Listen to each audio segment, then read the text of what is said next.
Surabaya Mengaji. Yuk, dukung dakwah Surabaya Mengaji. Salurkan harta terbaik Anda untuk operasional dakwah.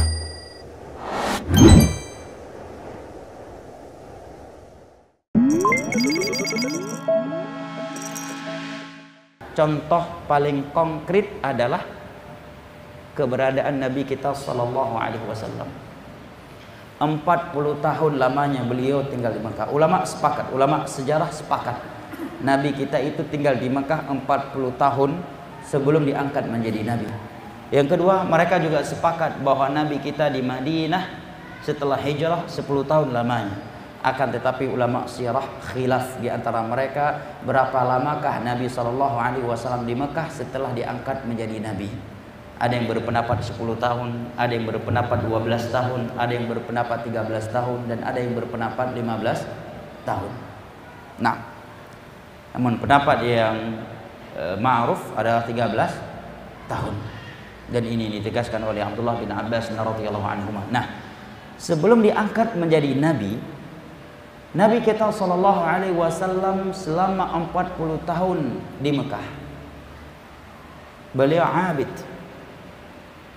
Meskipun beliau belum menjadi nabi dan menjadi rasul, tetapi beliau menjalankan sisa-sisa syariat Nabi Ibrahim yang ada di bangsa Arab dan yang masih tersisa.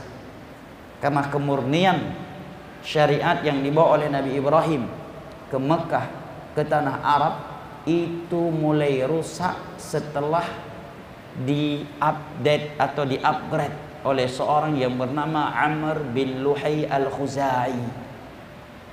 Makanya kata Nabi kita sallallahu alaihi wasallam dalam hadis riwayat al-Imam al-Bukhari, aku melihat Amr bin Luhai al-Khuzai mencabik-cabik isi perutnya di dalam neraka Allah, karena dialah orang yang pertama kali mengubah agama Nabi Ibrahim. Nah, Nabi kita sallallahu alaihi wasallam selama 40 tahun di Mekah sebelum diangkat menjadi nabi dan rasul, beliau tidak pernah menyentuh khamar bersama masyarakatnya yang menjadi minuman biasa. Beliau juga tidak pernah ikut serta ke dalam ritual-ritual kesyirikan yang mereka lakukan. Beliau juga tidak ikut serta ke dalam penyembahan berhala yang dilakukan oleh masyarakatnya. Beliau juga tidak ikut serta ke dalam ritual-ritual khurafat, tidak ikut serta ke dalam acara-acara bid'ah mereka, dan juga tidak ikut serta ke dalam perbuatan-perbuatan yang melanggar syariat Allah, maksiat kepada Allah. Makanya ketika wahyu pertama kali turun kepada Nabi kita sallallahu alaihi wasallam, ibunda kita Aisyah radhiyallahu anha mengatakan, wa huwa yatahannatsu fi ghari Hira. Nabi saat itu sedang menyendiri di dalam gua Hira. Para ulama mengatakan kenapa beliau menyendiri di dalam gua Hira saat itu? Ada beberapa alasannya. Yang pertama, karena ingin menyelamatkan dirinya dari kerusakan yang ada di lingkungannya saat itu. Maka beliau menjauhkan dirinya dari masyarakat Mekah yang seringkali melakukan kesyirikan dan keburukan-keburukan yang lainnya.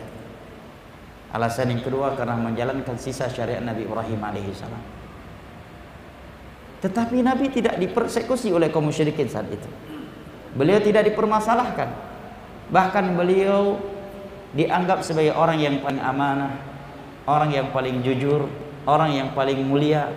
Bahkan ketika mereka berselisih siapakah orang yang paling berhak meletakkan Hajar Aswad atau satu batu kepada salah satu sudut Ka'bah, semua kabilah menuntut kabilahnya lebih berhak untuk meletakkannya. Maka mereka menjadikan Nabi SAW sebagai hakim pemutus perselisihan yang ada di antara mereka. Demikian juga mereka menitipkan barang-barang berharga mereka kepada Nabi kita SAW setiap kali mereka mau safar. Nah, dan itu salah satu sebab kenapa Ali bin Abi Thalib diperintahkan oleh Nabi untuk bertahan di Mekah dan tidak hijrah kecuali setelah Nabi hijrah dan setelah mengembalikan barang-barang berharga kaum musyrikin yang dititipkan kepada Nabi SAW. 40 tahun lamanya beliau berada di Mekah, tidak ikut serta ke dalam ritual-ritual syirik mereka, ritual-ritual bid'ah mereka dan maksiat mereka. Tetapi Nabi kita tidak dicela, tidak dimusuhi, tidak dipersekusi dan tidak diusir.